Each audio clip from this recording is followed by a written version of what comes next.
Did you know that you can make a health transformation and a weight loss so much easier by narrowing your field of vision? Welcome to the Jolie Life channel.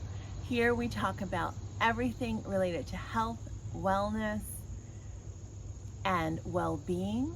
I'm Julia, and today we're going to talk about how when you narrow your scope of vision, it's so much easier and you will have more motivation to lose weight and to transform your health. So, where does this idea begin?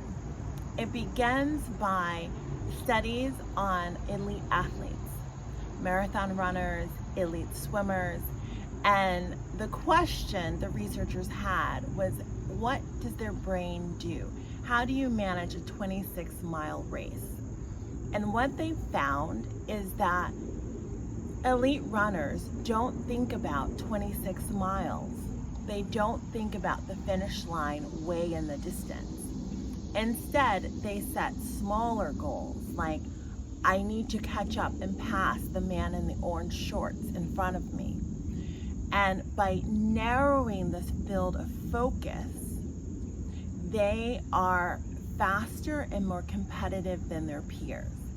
And the research found that the more often and the more consistently a runner or swimmer narrowed their field of focus to the next tree ahead, the next landmark ahead, the faster and more successful they were. Now, how does this translate into weight loss? Well, these same researchers are actually motivation researchers. And through other experiments with people, they discovered that when you focus in on one goal, and it can be within your visual field, which we will talk about the importance of that in a moment, it makes it easier for you to accomplish that goal. You can accomplish the goal more easily when you break it up into small pieces.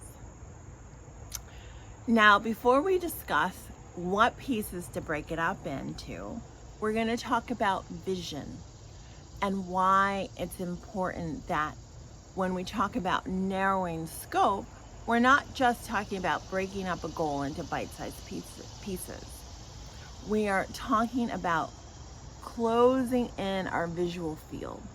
So it's like a horse with blinders where we're only looking at this one thing. For runners, they sometimes visualize it as a ball of light in the distance. Visual. How do we get visual? We get visual by tracking our behaviors, tracking our progress, tracking our measurements, if you may, tracking how well our clothes fit, how well we feel, and being able to track that either by writing it down in a journal or through an app. Like, there's a wonderful app for this, which I will put in the comments, and it's called, I can't remember it right now, but it will be in the comments. But it's an app where it will ask you a question like, did you snack today? And you can say yes or no. If you say no, then it tracks that. If you say yes, then you can program it to ask you other questions after that. Like, what was the circumstance? Or what did you have for lunch that day that left you hungry at 4 o'clock? The reason that you want a tracker, and then at the end of the week, you can look at it and say, okay, actually, I felt like I really was off, but actually 4 days out of 7, I didn't have any snacks. Or you can do this in your journal. It might be that you're working on your sleep quality. And so in your journal, you would wake up in the morning and ask yourself, how did I sleep? Do I feel refreshed? And you would record that. At the end of the week, you would look back and you might think to yourself, gee, I don't think my sleep's gotten any better, because you might have had a bad night of sleep the last day of the week. But when you look back on the tracker, you see, oh my gosh, I actually did have some good nights of sleep. And then the next week, you see, I had more good nights of sleep, or I felt even better, or I was less achy when I got out of bed. So the importance of the tracker is to create a visual reference point, because the one very, very interesting thing that researchers have found is that our memory is faulty. So one interesting thing that researchers have found is that our memory is faulty. And by faulty, what I mean is that we are evolutionarily programmed to remember our failures, to remember where we could have done something better, to remember the negative. This is an evolutionary advantage. However, when we are trying to reach a goal, it might make us feel like a failure, because we'll look back and we'll say, okay, how did I do this week? And we will see all the places where we didn't do, where we didn't accomplish what we wanted. But we will not see with the same gravity all the times that we made good choices, all the times that we felt better, all the times that someone gave us a compliment like, wow, you're looking really thin right now. All of those things we're not going to remember. And so this is where your journal or your metrics or your app comes in handy, because at the end of the week, at the end of the month, you can look back and you can see, wow, I actually did change. Wow, I actually am getting better sleep. I'm actually not snacking between meals. I went to the gym 20 days out of 30. That's amazing. And then you can celebrate that. And the great thing is that when you see your progress, it helps to motivate you and to give you that energy to keep going forward. So to recap so far, when we have a weight loss goal or a health goal, it's important that we have metrics and that we record our metrics daily so we can look back and we can see our progress. That's the visual field. We're looking at one thing, and that's why I point out one thing. So say you have 20 pounds to lose, there are little steps that you can take. Maybe it's going to the gym. Maybe it's not snacking. Maybe it's not eating after 7 or not eating before 11. But whatever piece of that you're going to take for 1 week, you're concentrating really strongly on that piece. And once you have that piece under your belt, you're going to add another piece.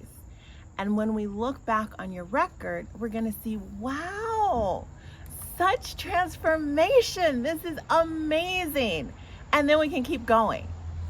Now, in talking about how to break up your chunks, I want you to think that the ultimate goal is always progress. The ultimate goal is always a movement forward.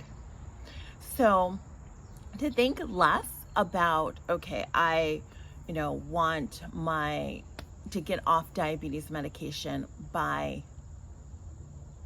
September 1st. Instead, think about, okay, I want to wean myself off diabetes medication with my doctor consistently. So I want to take everyday steps that are consistently going to get me to that goal. And when we see the everyday steps, that's when we celebrate. Because I think in my experience with myself and with clients, that when we focus too much on that finish line, like the marathoner 26 miles away or 13 miles away or even 5 miles away, it becomes discouraging. But when we focus on, okay, what are the steps that get me to this goal? It's passing the person in front of me that gets me to this goal of winning the race. So what are the steps?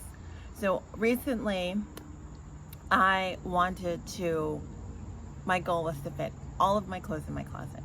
So what are my steps? First step, I tried on the clothes. Second step, I put the ones that didn't quite fit away. Third step, I came up with a plan. I was going to not eat before 11 and not eat after 8. So, and then there were other steps once I mastered that. I worked on this first, limiting my eating window. Once that was under my belt and I could see it in my metrics, then I worked on, okay, let's eliminate sugar. That took about 3 weeks. After that, I added on another step. Let's begin weight training. So I started that, and I've been weight training now for 4 weeks, like with a trainer. My next step is going to be trying on those clothes again.